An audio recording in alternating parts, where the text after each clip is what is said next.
Hello, this is going to be a video hitting the key points of the contract to purchase for Cincinnati and Dayton area realtors. Um, Much of this contract is very long, 14 pages in fact, is a lot of legalese. I just want to hit the key points so that you know where certain items fall when you're signing this contract to purchase. First section is going to be the address. Section 3 is your price and terms. So your price is going to go here, your earnest money is going to go here. This talks about where the earnest money is going to go and what happens with it after that point. If we have negotiated any closing costs with the seller, those are going to go here on line 44. Lines 45 through 64 are going to talk about your actual funding source. So if it's going to be a cash deal, a conventional loan, an FHA, USDA, or VA loan, and all the applicable boxes will be checked on this section.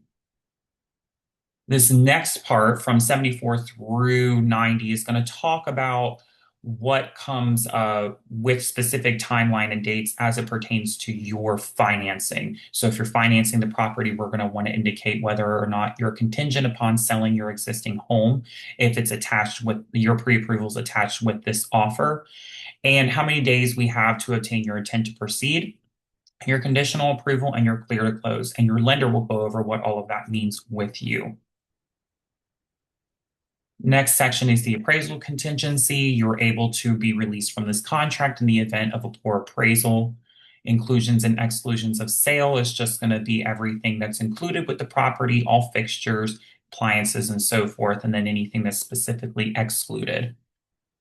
This next section, 131 through 155, talks about who's representing you, being myself and my company, and then how I am paid. Usually it's going to be through the seller. This next section here, 167 all the way through 201, is going to talk about the certification from the seller. So the seller certifying that all of these things are accurate about the property. And then if your property has an HOA, section 10, lines 202 all the way down to 244 are going to talk about the HOA, the timeline that the seller has to get us the HOA covenants and restrictions, and the fees and how often those fees come out of the property. The next section is maintenance. It talks about that the seller is going to maintain the property as we have seen it during the duration that the property is under contract. If something happens to the house, the seller agrees to maintain that property while it's under contract with us. If we've negotiated a home warranty, it'll go right here in section 12, lines 258 through 261. We're going to put in there if we are buying the home warranty, or if the seller's buying the home warranty, how much it's going to cost, and who the home warranty company is. Next section talks about the property disclosure form and whether we've received it or not. Buyer's offsite acknowledgement, lines 265 through 275, talk about that you're going to do your own research on the property when you are, looking at it. You're going to be looking at, crime statistics, sex offender lists, delivery of utilities, noise levels, if it's near an airport or a highway, that sort of thing. So make sure you do this research prior to signing a contract so that you know exactly what you're buying. Lines 276 all the way down here through 367 talks about your property whole home inspection, and it will include the timelines, how long we have to be able to conduct that inspection, how negotiations work, and so forth. I will help you through this section, but just know that that's what this section is. Section 16 talks about the property survey. Know that you have a right to get a survey to the property, but it is at your expense. And then your property insurance verification. You have 12 days in order to get an insurance quote done on this house. After 12 days, if you get an insurance quote and you don't like said insurance quote, you are out of luck. So make sure you do this within 12 days.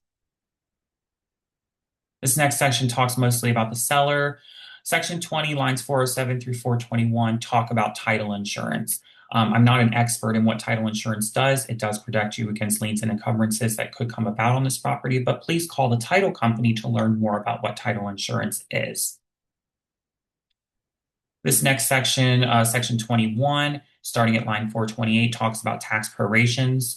Your taxes will be prorated for the length that you own the home, so you won't pay the full year. The seller's going to give us money to help cover the time that they owned the property. New construction, we're going to skip because you won't use this contract. Any other prorations, again, everything is prorated. Conveyance and closing talks about who's going to handle our closing, what the date of closing will be, and who is going to be on the deed to this property. Possession and occupancy, you will get possession at closing unless we have negotiated that date otherwise. The rest of this is just a bunch of legalese about foreign status, electronic signatures, indemnity, and just a few other items, but mostly this is just a bunch of contract language. A lot of it doesn't pertain to the specific purchase of this property. If you have questions about it, please feel free to reach out to me. This next part talks about the contract acceptance date. One thing to note that the contract's date is dated for the time that the last signature is put on this contract. So the contract might be dated at the top for 7/30, but we didn't receive the final signature until 7/31, and in which case all dates and timelines start on 7/31.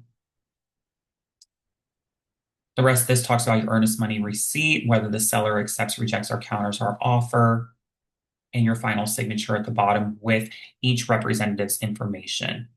That was a lot to go over. I know I went through it very quickly, but I did just want to hit the key points, or else this would be a very long 20-minute video that I recorded previously, and now I'm redoing because it was too long. But if you do have questions, know that I'm always a phone call away. I will answer any questions that you have. Or if I don't know the answer, I will find it out from my broker or a lawyer if I need to. So that is the entire Cincinnati purchase agreement explained in an abbreviated version. And thank you so much for watching. I hope that you found it helpful.